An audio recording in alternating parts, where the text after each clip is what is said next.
Hello everyone, स्वागत है आपका मेरे यूट्यूब चैनल रिचार्ज क्रिएटिविटी में। ये देखिए कितना परफेक्ट हमारा घेवर तैयार हुआ है।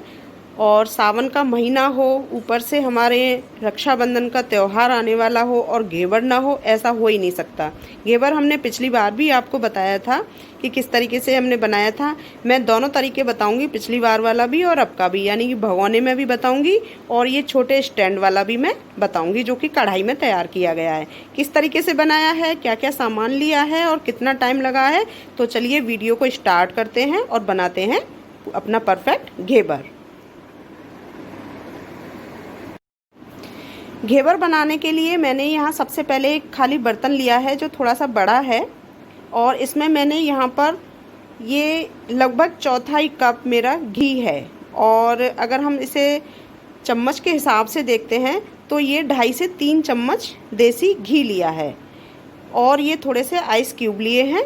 इसको अच्छे से हमें हाथों से ही पहले फेंटना है और इतना स्मूथ बना लेना है, बिल्कुल मक्खन की तरह। अभी ये आपको पीला नज़र आ रहा है क्योंकि ये गाय का है।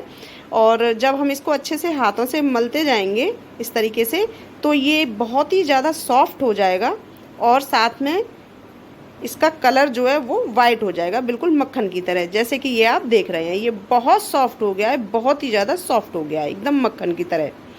तो यहाँ पर हमें ये अब आइस क्यूब हटा देने हैं और लगभग ये 2 से 3 मिनट में ही हमारा तैयार हो जाता है मक्खन जो है। यहाँ जितने भी आइस क्यूब हैं अब हम इसको हटा देते हैं। हटाने के बाद अब इसके अंदर जो हम डालेंगे, तो थोड़ा सा हमने यहाँ पर 1 कप जो है दूध लिया है। ये दूध है, तो यहाँ पर मैं थोड़ा थोड़ा करके ये दूध डाल रही हूँ। अच्छे से इसको भी मिक्स करते हैं। तो आप चाहें तो इसमें पहले मैदा भी मिक्स कर सकते हैं, आप चाहें तो दूध भी डाल सकते हैं, कुछ भी आप पहले कर सकते हैं। तो यहाँ पर मैंने पहले दूध डाल लिया है और अच्छे से हमें इसे थोड़ी देर के लिए इस तरीके से मिक्स कर लेना है। अब हमने यहाँ पर ये 1 कटोरी मैदा ली है ये, तो इसमें से हम धीरे धीरे करके डालेंगे 2 हिस्सों में। आधी अभी डाल लिया और अच्छे से इसको फेंट लेते हैं। पिछली बार जो हमने बताया था वो आपको मिक्सी में बताया था।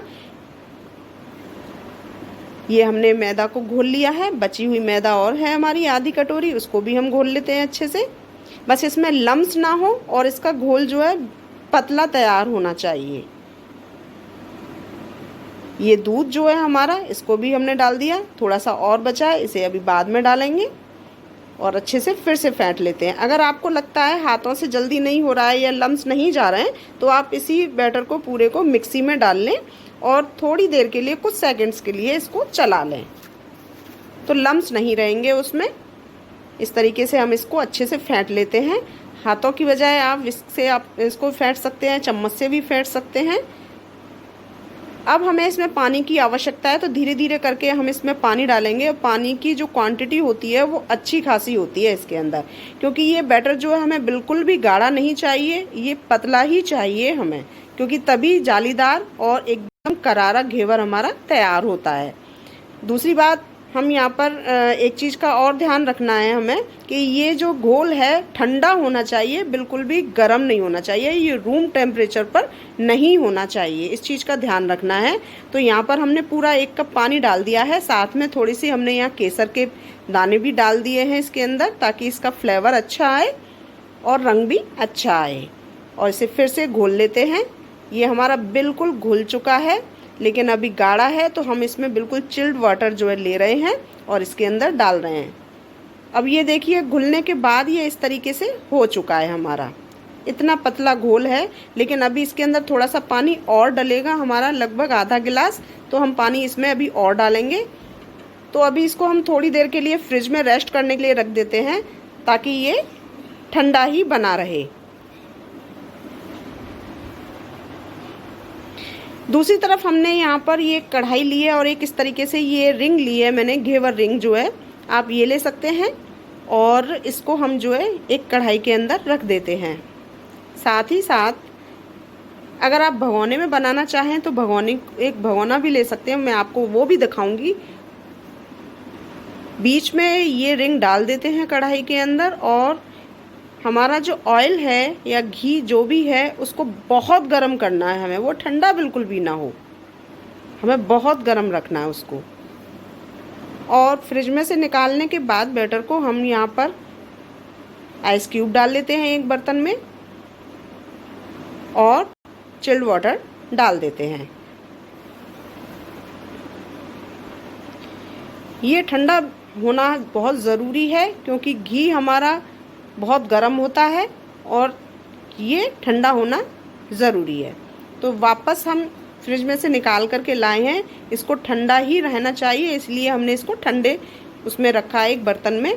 यहाँ देखिए ऑयल गर्म हो चुका है। अब धीरे धीरे करके हमें बैटर जो है वो डालना है इसके अंदर, बीच में धीरे धीरे करके, एक साथ सारा नहीं, हल्का हल्का करके इस तरीके से। आगे जो भगोनी में आपको बताऊंगी उस भगोनी में कुछ कमी करके दिखाऊंगी आपको, ताकि आप वो गलती ना करें। इस तरीके से हम धीरे धीरे डालेंगे इसमें। तो जो आप ये देख रहे हैं इसके अंदर बुलबुले जो हैं वो बाहर आते हैं और बाहर आने से इसका तेल भी जो है वो भी बाहर आता है, तो जो कि बिल्कुल गलत तरीका है। अगर इस छल्ले के आधार से आप बनाओगे, इस रिंग के आधार से आप बनाओगे, तो कढ़ाई में अगर ऑयल आएगा तो कोई बात नहीं है, लेकिन आप भगोने में बनाते हो, वो अगर बाहर आता है तो पूरी गैस खराब हो जाती है, साथ ही साथ आपका जलने का भी डर रहता है। बीच में हम यहाँ पर होल भी करते जाएंगे ताकि घेवर को आसानी से निकाला जा सके। और उसी बीच में जो हम छेद करेंगे इसके अंदर होल जो रखेंगे, उसी होल के अंदर हमें बाकी का घोल डालना है। और ये घोल हमें लगभग 3 से 4 बार इस तरीके से डालना है ताकि इसका शेप थोड़ा सा मोटाई लिए हुए आए। ये देखिए हमारा एक घेवर बन चुका है।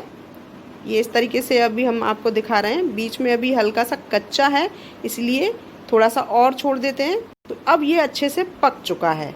ये देखिए बहुत ही ये करारा है, आसानी से निकालना है, हाथ ना जले और ये टूटे भी ना, इस चीज़ का ध्यान रखना है। तो इस तरीके से हमें कोई भी एक नुकीली चीज़ लेनी है, चाकू ले सकते हैं, कोई भी एक ऐसा पेचकस से भी आप निकाल सकते हैं, और एक इस तरीके से निकाल के रख लें जाली के ऊपर, ताकि जितना भी एक्स्ट्रा ऑयल है इसके अंदर वो निकल जाए। दूसरा भी हम इसके अंदर डालते हैं, ठीक वही तरीका होना है जैसे कि पिछली बार हमने किया था।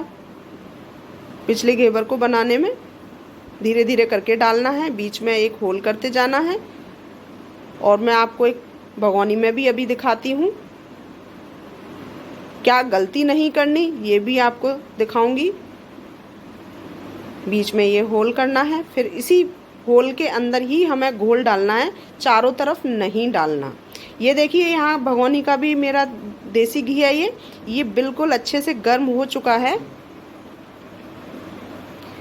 और ये मैंने इसमें डाला, ये आया। धीरे धीरे डालना इसी तरीके से है।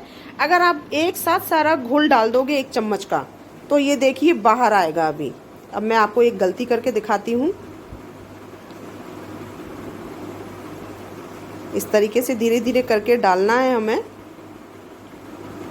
ये देखिए ये गलती थी, इस तरह से एक साथ नहीं डालना, धीरे धीरे करके डालना है, वरना आपके जलने का भी डर रहता है और ऑयल बाहर आ जाता है, जिससे सारी गैस भी खराब हो जाती है। तो ये गलती नहीं करनी, धीरे धीरे करके हमें ये डालना है। गैस फ्लेम हमारा तेज ही रहना है, इस चीज़ का ध्यान रखना है।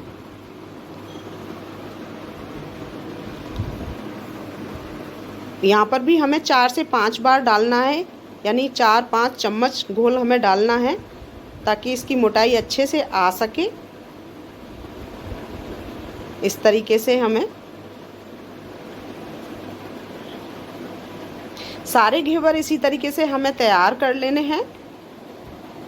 अब जब तक घेवर तैयार होते हैं, दूसरी तरफ मैंने यहाँ पर एक कढ़ाई ली है, उसमें 1 कटोरी मैंने चीनी ली है और इसमें मैं 1 कटोरी ही पानी डाल रही हूँ, ताकि इसकी चाशनी तैयार की जा सके। चाशनी तैयार करते समय ही इसके अंदर हम थोड़ी सी केसर और इलायची पाउडर भी डाल देंगे। ये देखिए घेवर भी यहाँ तैयार हो चुका है। इसे हम निकाल लेते हैं पहले की तरह। ध्यान से इसे निकालना है, निकालने में ये टूट ना जाए, इस चीज़ का हमें विशेष ध्यान रखना है।